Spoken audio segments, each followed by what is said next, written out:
talking about autonomy would not get Tobago far without constitutional reform. This is the belief of political activist Anthony James, who has closely monitored the discussions over several decades. James says enriching Tobagonians' rights towards freedom into the Constitution is the way to go. More from Kandace Jackson. Many people believe that gaining some form of autonomy will allow Tobago to have more rights to forge its own development. However, political activist Anthony James does not believe autonomy is the right solution. The people of Tobago must occupy their or real status, and our real status is as of a free people.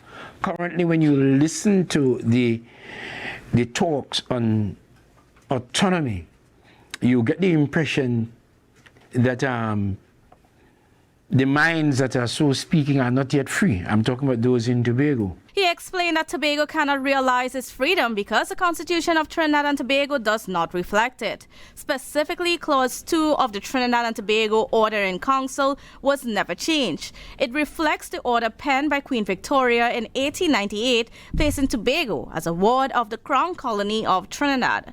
Bills seeking to grant Tobago self-governance aim to change the clause and remove Tobago as a ward of Trinidad and Tobago. However, James believes that this is not going to truly change the situation.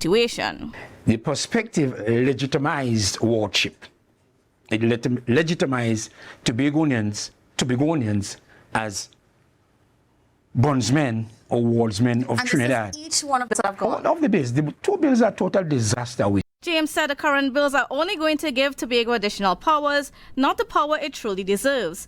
In other words, unless the Constitution reflects Tobago's right to self-determination, the situation remains the same.